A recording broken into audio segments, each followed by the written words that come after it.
El día 8 de octubre de 1879 es el día en que la escuadra chilena logra capturar al monitor peruano Huáscar, en lo que hoy recordamos como el combate naval de Angamos, en donde el Perú perdió a uno de sus mejores hombres, el capitán Miguel Grau Seminario. En este video les contaré esta historia. La escuadra chilena, que había zarpado a Arica en busca del Huáscar, al no encontrarlo, volvió a Antofagasta y ya enterados de que el monitor, junto a la corbeta Unión, se encontraban en el sur, acechando la costa chilena, comenzó a planear la forma de darle caza para hundirlo o capturarlo y hacerse del dominio del mar. Básicamente, la estrategia fue que la segunda división chilena, con los buques de guerra Cochrane al mando de Juan José Latorre, el vapor Loa y la corbeta O'Higgins, se ubicaran a la altura de Mejillones a cierta distancia de la costa, y la primera división, conformada por el Blanco Encalada, con Galvarino Riveros a la cabeza, con la Covadonga y el Matías Cousiño, patrullaran más al sur la costa de Antofagasta hasta encontrar a los buques peruanos y perseguirlos hacia el norte, donde debían ser interceptados por la segunda división. El Huáscar ingresó al puerto de Antofagasta a eso de las 1 de la mañana del día 8 de octubre de 1879, pero al no encontrar ningún buque chileno, se retiró a las 2 de la madrugada y se reunió con la corbeta Unión en Punta Tetas, al norte de Antofagasta, a eso de las 3:15. A las 3:30 se avistan mutuamente en rumbos opuestos los buques peruanos con la primera división naval chilena, que trataban de cerrarles el paso al norte. Identificados los humos por los vigías del Huáscar, Grau ordenó las maniobras evasivas. La Unión comenzó a botar a propósito gran cantidad de humo, por lo que el Blanco Encalada, gobernado por Riveros, y la Covadonga, por el capitán Manuel Jesús Orella, empezaron a seguirlo, dando tiempo al Huáscar de desplazarse al norte. A las 7:15 de la mañana, y ya cuando ya había amanecido, los buques peruanos divisaron otros 3 humos hacia el noroeste, en la misma dirección hacia donde navegaba la formación peruana. Era la segunda división naval chilena que les cerraba el paso al norte. Grau ordenó a las 8:30 aumentar la velocidad y poner proa al noreste, pero el Cochrane llegó a 12 nudos. Los buques peruanos tenían el paso al este cerrado por la costa, al noroeste por la división Latorre y al sur por la división Riveros, no quedándoles otra opción que forzar rumbo al norte. La emboscada chilena daba resultados. Debido a esto, el capitán de la Unión, Aurelio García y García, comprendiendo que la única posibilidad de escape estaba del lado de su buque, mucho más rápido, y teniendo en cuenta las instrucciones de guerra establecidas para tales circunstancias, forzó el andar alejándose del Huáscar en su huida y observando cómo este buque se enfrentaba en un comienzo al Cochrane. Ante el escape de la Unión, Juan José Latorre, por medio de señales, ordenó que los buques chilenos O'Higgins y Loa iniciaran la persecución de la Unión. A las 9:40 de la mañana, el monitor Huáscar abrió fuego disparando una andanada de su artillería principal contra el Cochrane a una distancia de 1000 metros. La andanada no fue contestada por el Cochrane, que continuó acercándose, al igual que el Blanco Encalada y la Covadonga. Otro tiro del Huáscar penetra en la cocina causando destrozos, cayendo finalmente sobre la cubierta sin estallar.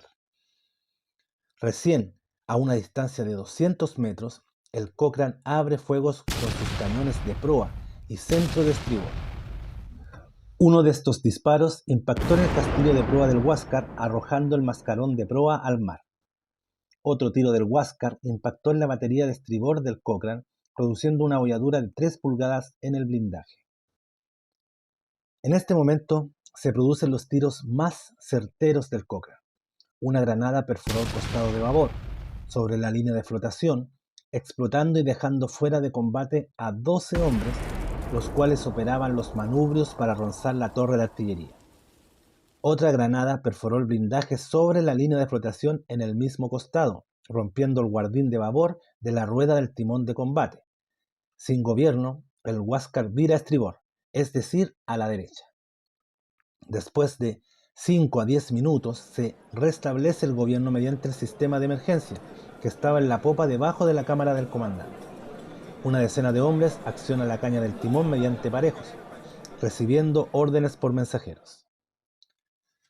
A eso de las 10 de la mañana, una granada impactó en la esquina superior derecha de la torre de mando, atravesó su blindaje y explotó, matando al contraalmirante Miguel Grau Seminario y por la onda expansiva al teniente primero Diego Ferré, quien estaba comunicándose con Grau a través del enjaretado en el piso de la torre.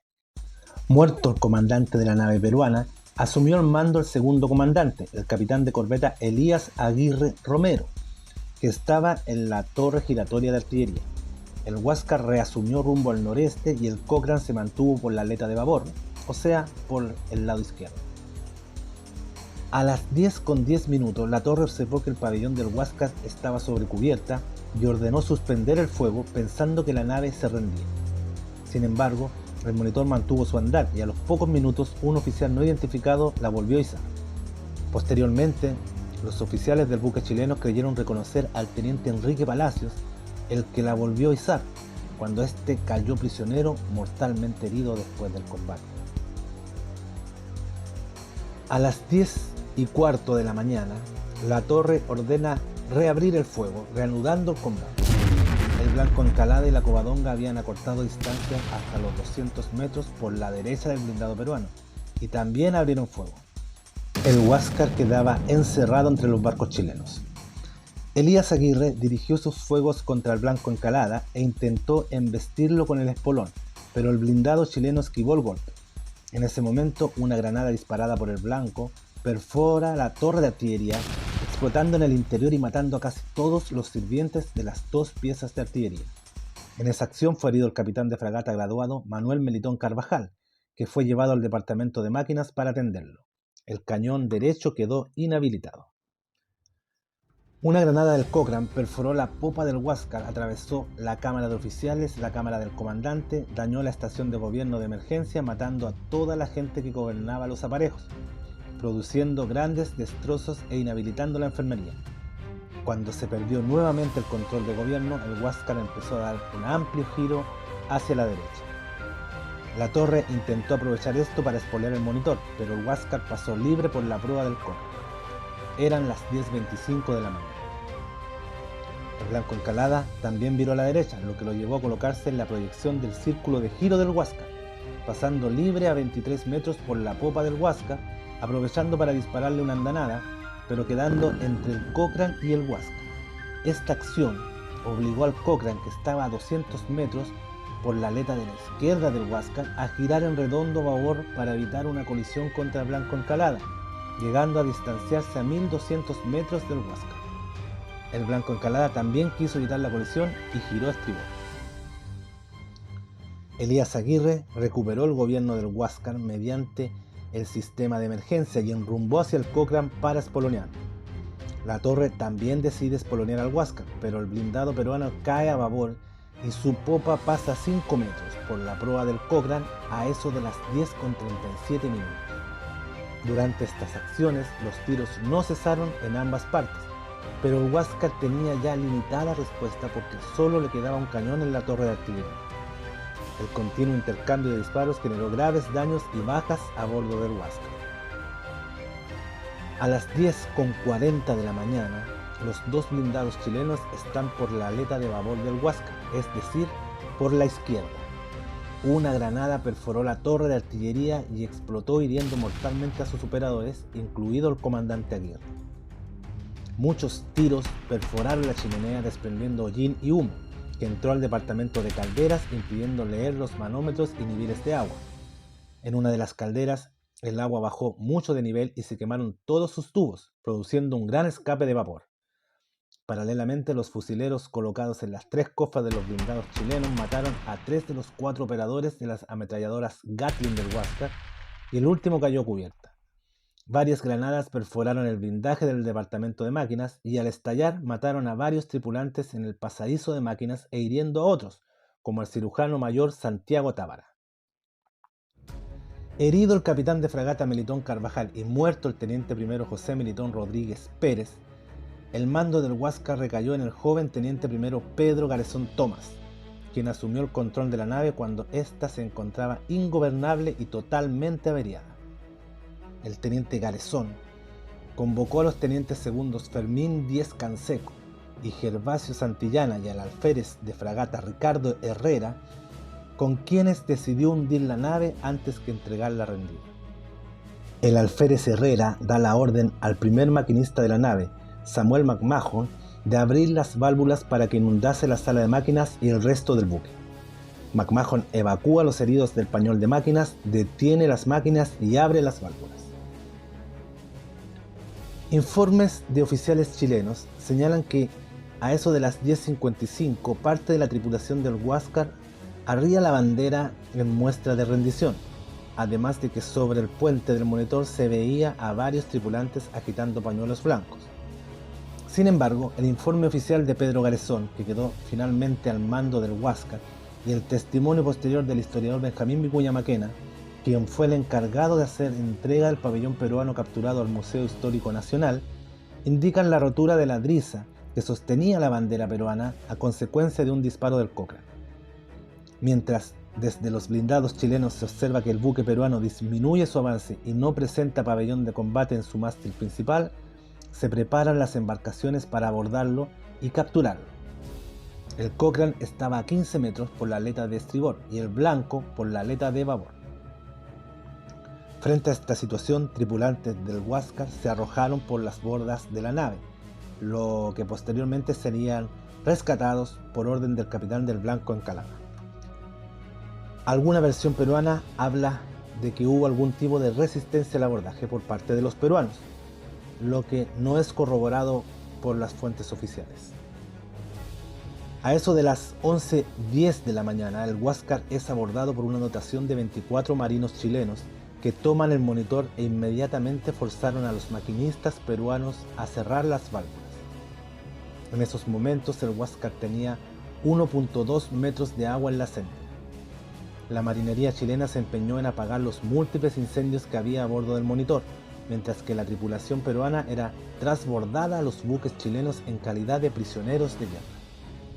Una vez controlados los incendios a bordo del Huáscar, Riveros nombra al capitán de corbeta Guillermo Peña comandante accidental del Huáscar, al mando del cual llegó a Mejillones, escoltado por el Matías Cousiño y los dos blindados, a eso de las 3 de la tarde. El teniente Pedro Garezón pidió a los oficiales chilenos poder buscar el cadáver del contraalmirante Grau, el cual no había sido encontrado aún. La búsqueda del cadáver de Grau se prolongó hasta las 5 de la tarde. El hallazgo lo hizo el propio Garezón entre los restos destruidos de la torre de mando. Comillas. Un trozo de pierna blanca y velluda, solo desde la mitad de la pantorrilla al pie, el que estaba calzado con botín de cuero.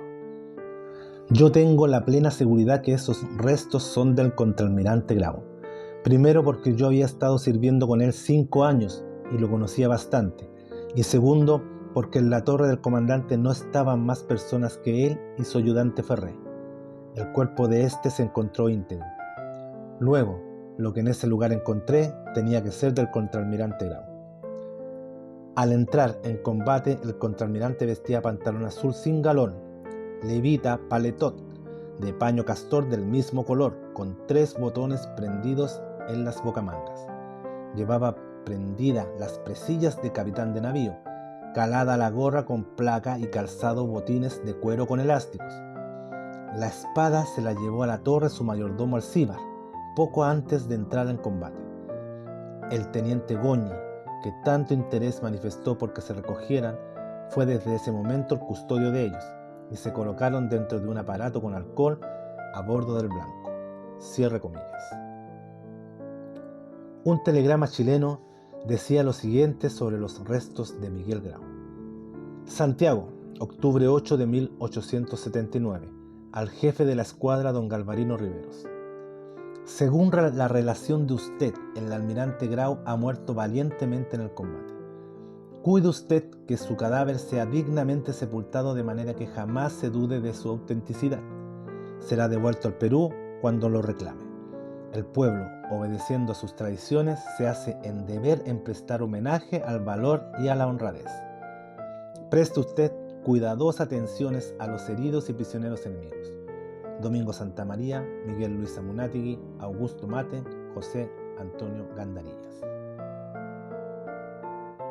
Se les permitió a los prisioneros peruanos escribir a sus familiares en pocas líneas solo para informar lo ocurrido y que habían sobrevivido. En mi página de Facebook Guerra del Pacífico al Día puede encontrar las cartas de Ricardo Herrera, Felipe Rotalde, Manuel Melitón Carvajal, Federico Sotomayor, Santiago Tábara y Domingo Valle Riestra, y todos los detalles del combate, como los telegramas enviados, los partes oficiales y mucho más. En el combate, el Cochrane tuvo 10 heridos, uno de los cuales murió luego. El Huáscar tuvo en el combate 33 muertos, 24 heridos graves, 3 heridos leves y 144 ilesos, todos hechos prisioneros. Después del combate murieron 8 más, entre los que estaban el bravo teniente peruano Enrique Palacios. El Huáscar recibió 24 proyectiles y el Cochrane recibió 3 proyectiles Palliser que no le produjeron daños materiales graves. Por su parte, la corbeta Unión logró escapar de sus perseguidores, la corbeta chilena O'Higgins, que pronto se fue quedando atrás, y el vapor Loa, que en 4 ocasiones logró ponerse al costado de la Unión rompiendo sus fuegos sobre esta, pero gracias a su mayor velocidad, la corbeta peruana logró huir. El triunfo chileno les dio el dominio absoluto del mar y la libertad para iniciar nuevas operaciones movilizando su escuadra prácticamente sin oposición. El Perú perdió a uno de sus hombres más importantes que desde ese mismo momento es considerado un héroe nacional. El Caballero de los Mares, título ganado justamente por sus acciones en combate, es respetado hasta por sus enemigos, los que rindieron honores a sus restos. Miguel Grau Seminario, el hábil capitán del Huáscar, es sin duda uno de los grandes personajes de la Guerra del Pacífico. Así terminó el combate naval de Angamos, con la captura del monitor Huáscar, que desde este día, 8 de octubre de 1879, pasa a ser parte de la Armada chilena hasta el día de hoy, que lo podemos encontrar y visitar en el puerto chileno de Talcahuano, donde se encuentra en la actualidad. Mi nombre es Rodrigo Carmona, soy el administrador de la página de Facebook y canal de YouTube Guerra del Pacífico al Día, en donde pueden seguir estas historias. Suscríbase, dele like y compártalas. Siempre es importante valorar y aprender de nuestro pasado. También puede visitar mis redes sociales TikTok e Instagram, mi página de turismo en Facebook RAX Norte Chile Tours, donde se publican los tours históricos en la región de Tarapacá. Así me despido hasta un próximo video.